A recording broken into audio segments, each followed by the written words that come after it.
Hello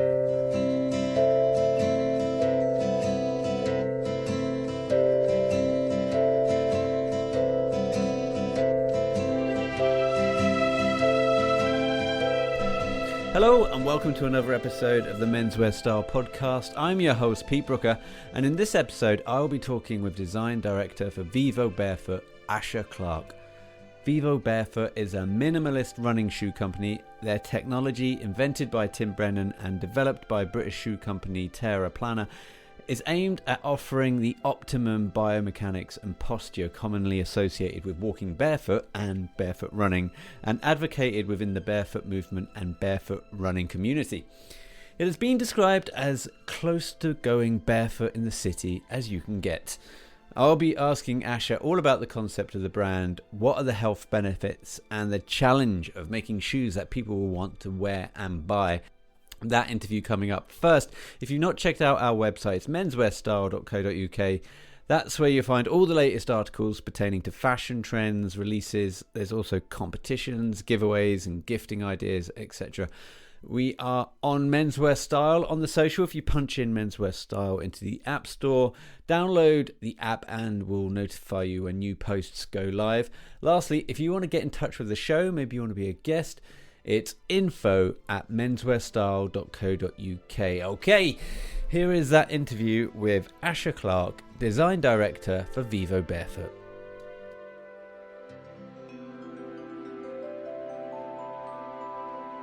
It's my great pleasure to introduce to the podcast Asher Clark, design director for Vivobarefoot. A very jet-lagged Asher Clark. How are you doing today, Asher? Like you said, a little bit jet lagged, but I'm very well, thank you, and thanks for having me on your podcast this morning. Not at all. So, where have you flown in from today? It's somewhat complicated. I flew to China, where we've just finished moving some of our production from there to Vietnam. I then flew to Addis Ababa, which is the capital of Ethiopia, where we've got a factory that we've built in partnership with a leather tannery called Pittards, a very beautiful kind of social enterprise and small shoe factory, which we're scaling, which is very exciting. Then I flew to Vietnam, which is our primary kind of sourcing hub for the Vivo shoes.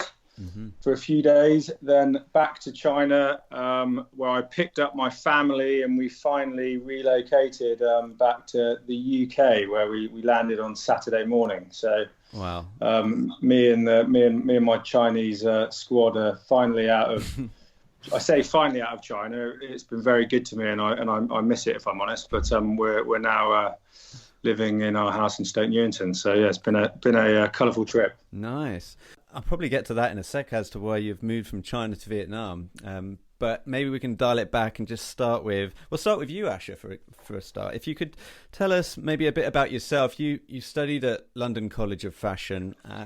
Did you get the idea for Vivobarefoot whilst you were there, developing the product there, or how did it come about? Well, if I'm honest, it wasn't. The genesis of that idea wasn't from me, if you like. We'll get into detail about it. It's obviously the Vivobarefoot or minimal shoes is the opposite of 99% of shoes that are sold today. And actually, through the course of time over the last couple hundred years, there have been various people that have challenged the shoe-shaped kind of hegemony with this foot-shaped idea, but Vivobarefoot was conceived by a young guy at the time called Tim Brennan, who was at the Royal College studying design. He was really into tennis, and his dad was an Alexander Technique teacher. And he kept twisting his ankle in his Nikes playing. You can cut the Nike bit out in his trainers. I'll put like a BBC bleep over it. Yeah, it's like beep. In his trainers playing tennis, so he kept twisting his ankle, and also he was suffering from a bad back. So whenever he went to the Alexander Technique training, which is basically fundamentally about posture, and obviously you take your shoes off and it's about alignment, and it starts with it starts with the feet and all the way up through the kinetic chain, etc. And every time he left his Alexander Technique session and put on his trainers, something felt wrong, right? Everything was aligned and nice without his shoes on, and then he put his trainers on and walked out the door. So yeah, he was kind of twisting over these high, kind of thick cushioned soles, and one day he sat down with his shoes and he took a bread knife. This is a classic kind of Tinker Hatfield Nike type story, but he took a bread knife to his trainers, mentioned no brands, took the soles off, stitched these roughly cut out bits of tennis racket cover to the bottom of the shoes, and you could say those were the first Vivos that were ever made. So it was and then he ended up doing his final year project where he created some pretty rudimentary foot-shaped shoes with very thin soles, after he kind of did some further research into it. And he then met my cousin in around 2002. They made some kind of funny shoes at the time. I was just graduating, and there were these funny wide shoes with zip-off soles at the time. And because they wore out so quick. And to cut a long story short, I had a design company and I was designing for different brands. And as time went on, Tim kind of left and went off to do his own thing. And we started designing some shoes together. And the idea then was we started to believe more and more in, like, this is the only way to make shoes. And the challenge then was, how do we make them look kind of, appealing, shoes that we wanted to wear. So that's really how it all started from a Vivo perspective. Right. Okay. So this, to me, when I started doing some research into the brand, and obviously heard of the brand, but hadn't really gone into the weeds with it and found out exactly what it is.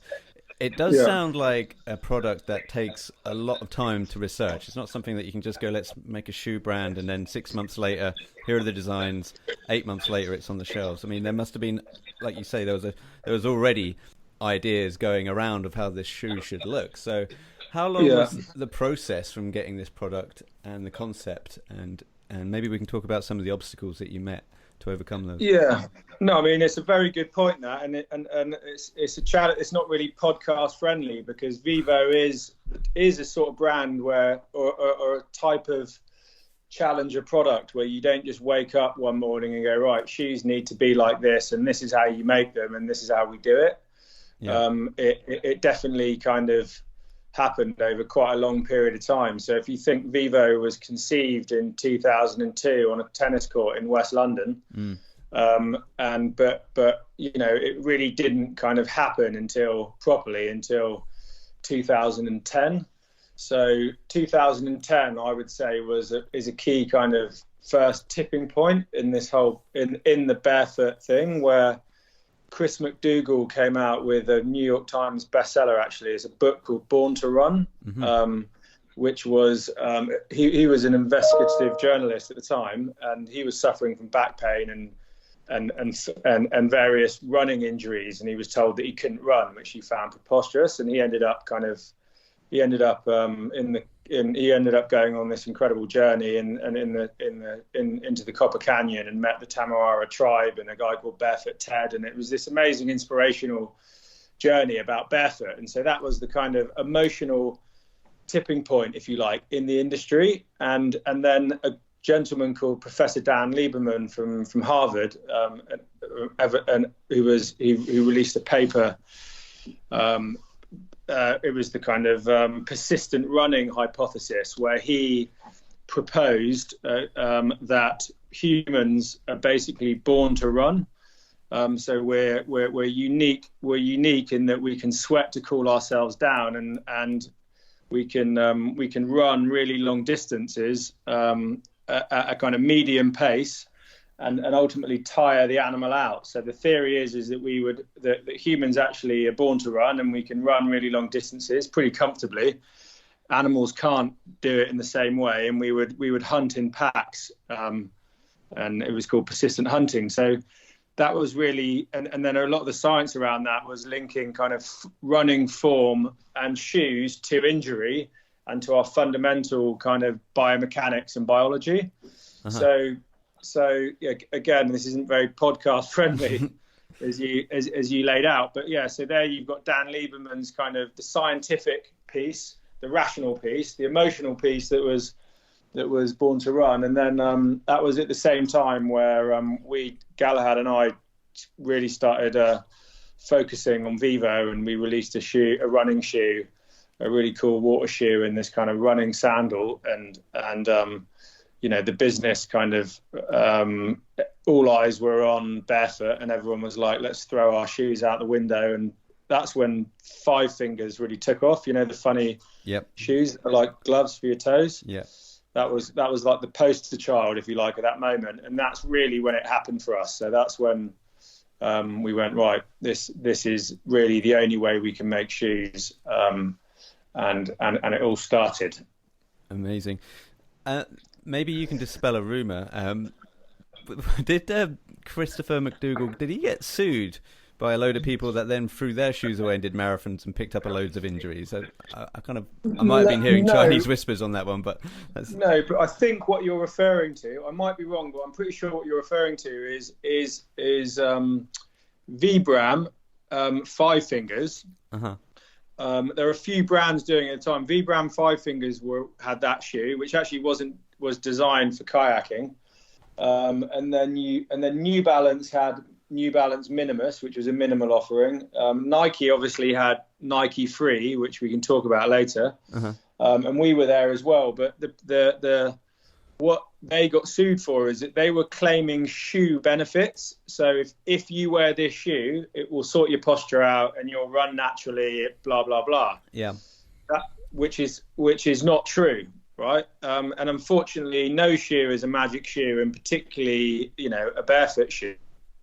All a good barefoot shoe will do is mimic and allow kind of natural movement in your feet. But the technique and the transition, unfortunately, is a bit more complicated than buying the shoe.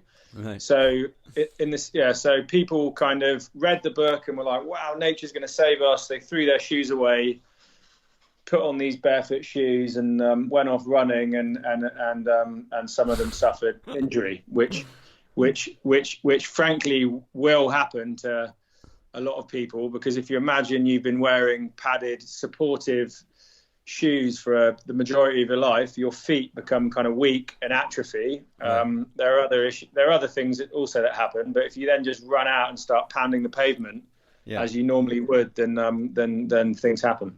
You also you touched upon the running element, and how, like, as humans, we're kind of hardwired, even I guess from the caveman days, of going out and running, hunting prey, etc. It does feel like this shoe in particular is taking us, back to nature in a way. Is there a narrative around that? Yeah, no, I mean, totally there is. I mean, if I'm honest, the first narrative, if you like, was very linked to running and technique and injury, which when we started, we were like, shit, this is, you can beep that out. Okay. We were like, this is, this actually is bigger than us, and it's bigger than shoes. This is a kind of an education piece where we need to kind of, invest heavily in like how to use the shoe and correct running form, etc.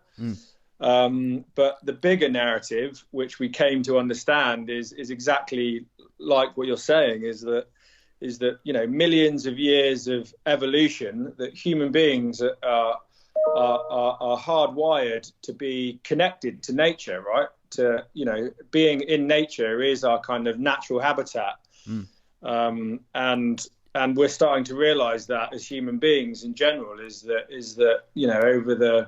since the Industrial Revolution, we've kind of emancipated ourselves from nature and almost tried to master it in some ways, and we're living in concrete boxes, spending less time there in synthesized light, eating synthesized food, leading stressful lives, and frankly speaking, people and planetary health is suffering as a result. Yeah. So there is a big kind of 360 healthy people, healthy planet kind of well-being piece, of which feet are the foundation of that for us. So, healthy feet are the foundation of healthy movement, which, connects us in a pretty visceral way sensorially to the planet.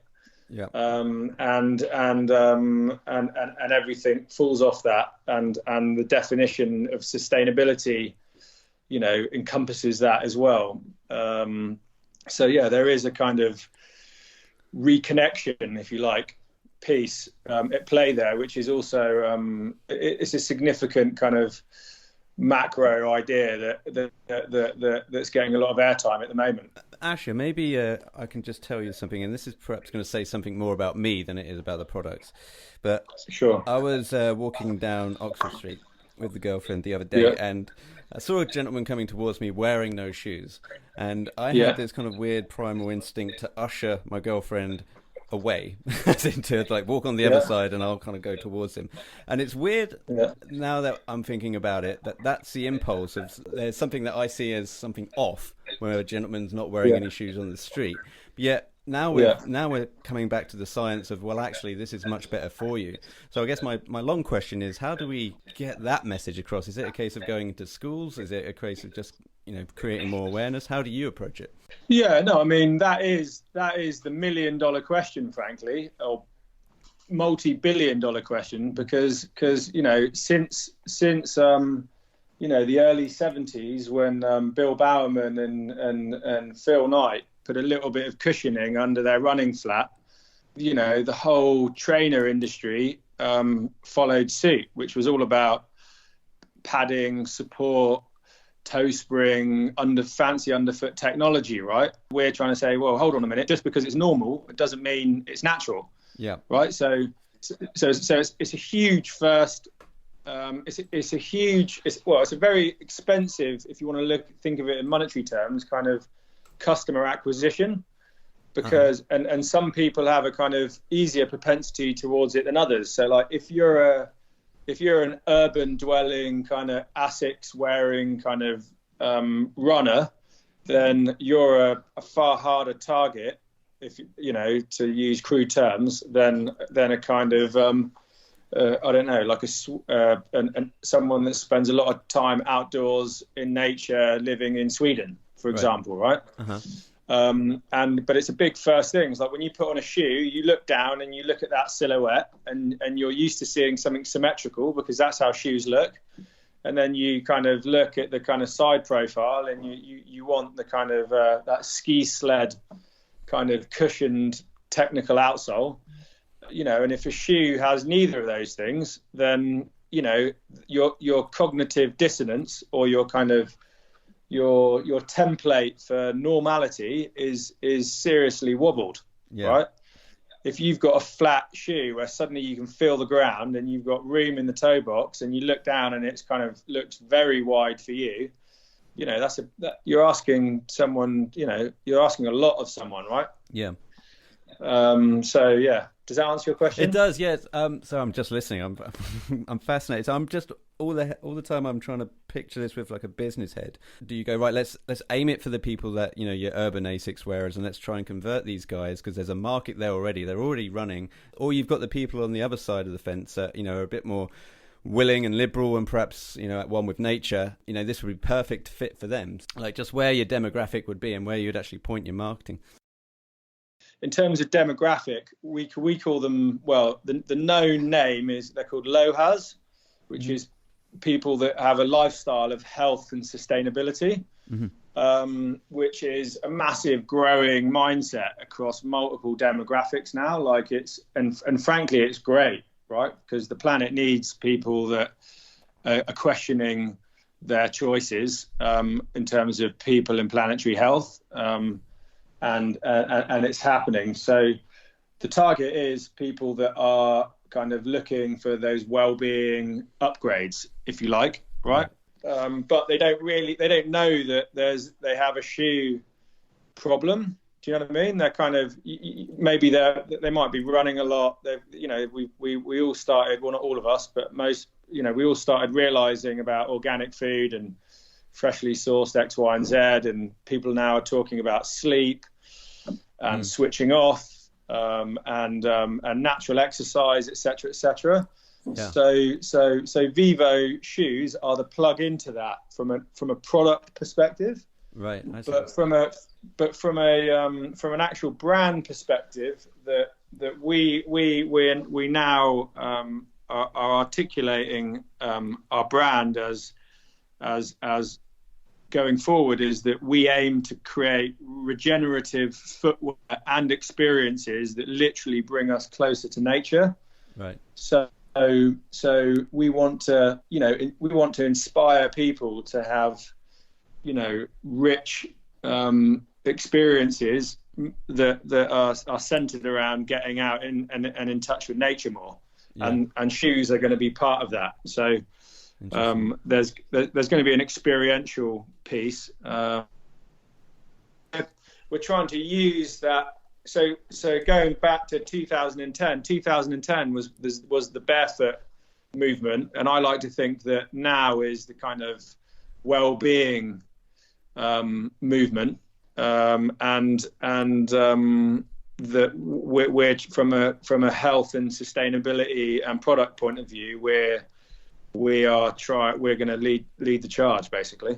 What kind of health benefits would people be likely to see, say, over like a 30-day period, then maybe longevity-wise, 6 months to a year, etc.? Yeah. So yeah. Look, the shoes. There's no magic kind of pixie dust in the shoes. All we're trying to do is make as little shoe as possible, and that kind of narrative is kind of a self-fulfilling piece, because the less shoe we make, the more the less shoe gets in the way of your feet moving, and the way you move, and then the less materials and stuff we use, so the healthier it is for the planet. Yep. So the benefits that you're going to get kind of somewhat depend over a period of time on where the state of your hardware. So for example, it starts with your feet, and if you've been wearing shoes for a long time, like the majority of us, then shoes with arch support and heel support and toe spring negate the natural movement in your feet, so your feet start to atrophy. So you've got lots of amazing intrinsic muscles in your feet, and your toe alignment all needs to be right, and you've got a big kind of spring up the back of your calf primarily, and in your arch, that if you have heel lift, kind of negates that function. So the first thing that happens is that your feet are suddenly kind of released from the plaster cast, if you like. Right. And the key thing, we started talking about running, but with wearing barefoot shoes, actually it starts with standing. Uh-huh. So you need to kind of take it slow. The classic saying, you got to walk before you can run, which is a bit counterintuitive, particularly if you're a runner.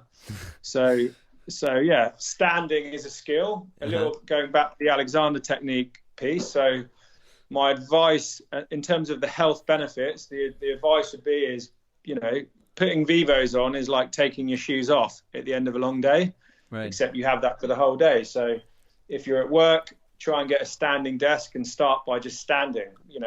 Push your hips forward, straighten your shoulders, imagine a nice straight line down through to your feet, and plant your big toe, your key kind of anchor into the ground, and just feel your feet as your kind of your anchor and base of support first. Yeah.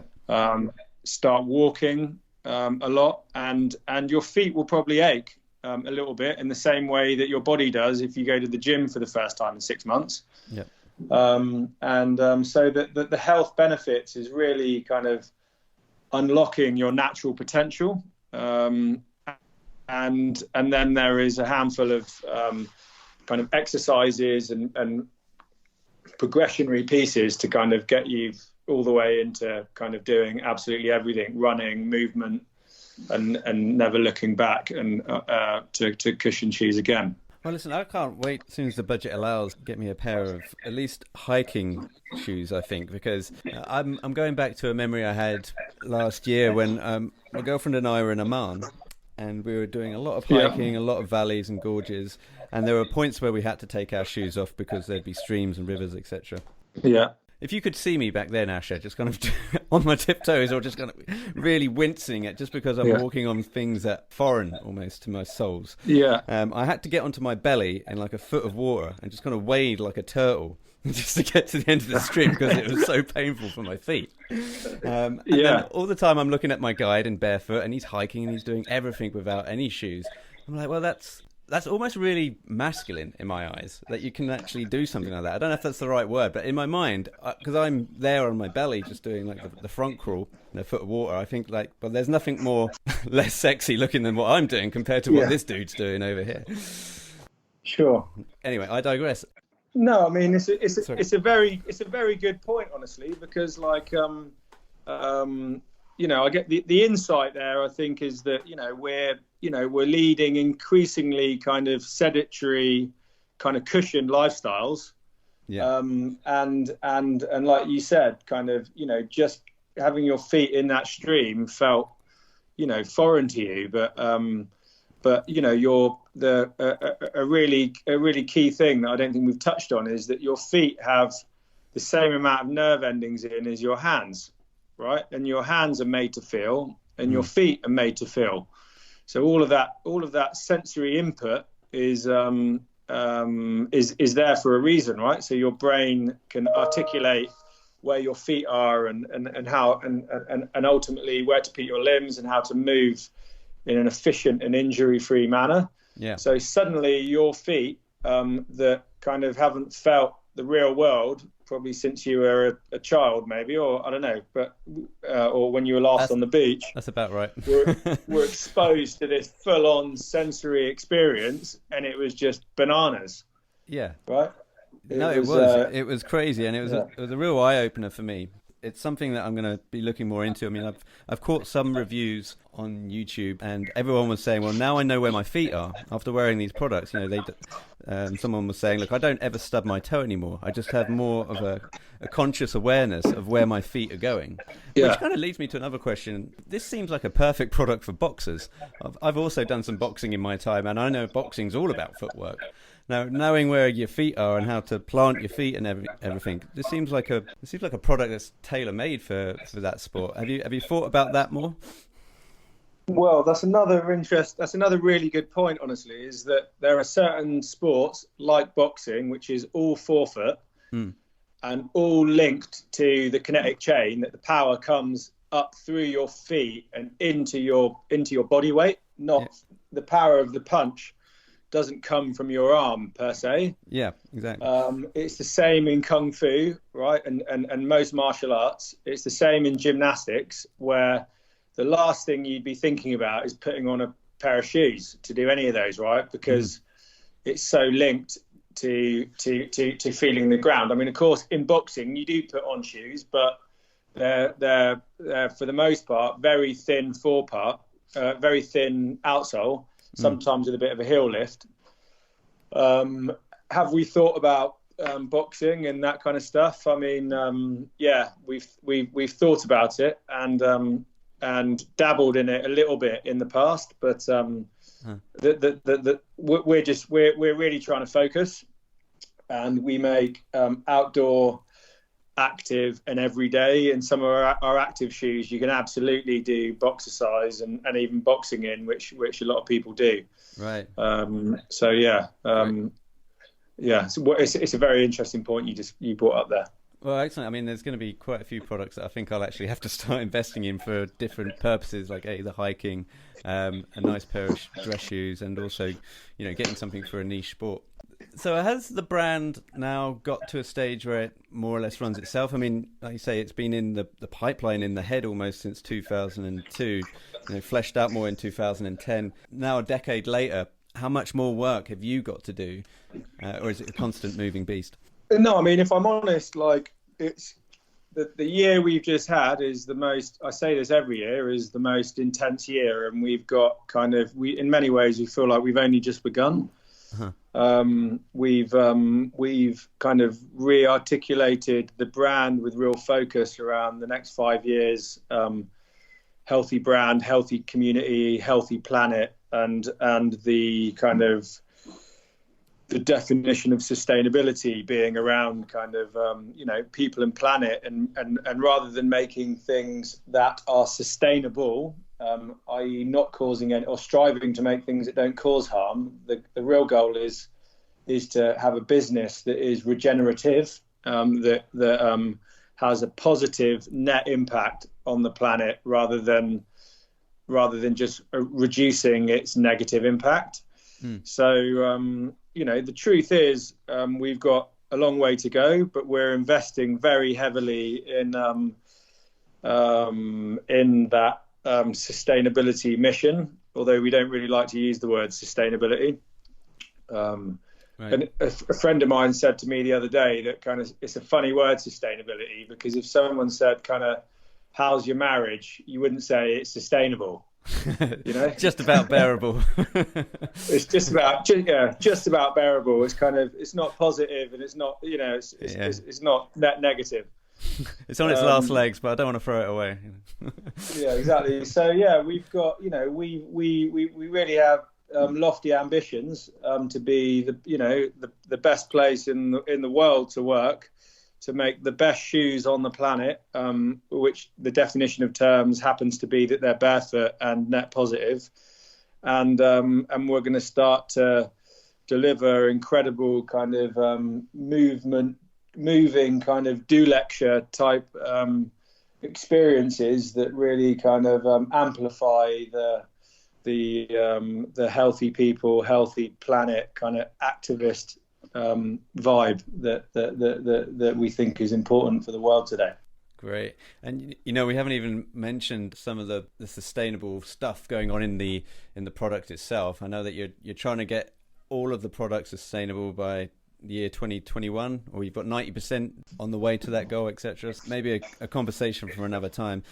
But people can check out the shoes. Vivobarefoot.com is a place to go. And while you're there, why don't you check out all the reviews that are on Trustpilot? Over 4,000 reviews, coming in at like 4.5 out of 5. It's insane. People are loving the shoes. It's just a great response to these. And if you're London-based, then there's a concept store in Seven Dials, I believe. That's correct, yeah. There's in London, Seven Dials, yeah. Take a look down there. Asher, thanks so much for coming on. I've really enjoyed talking to you.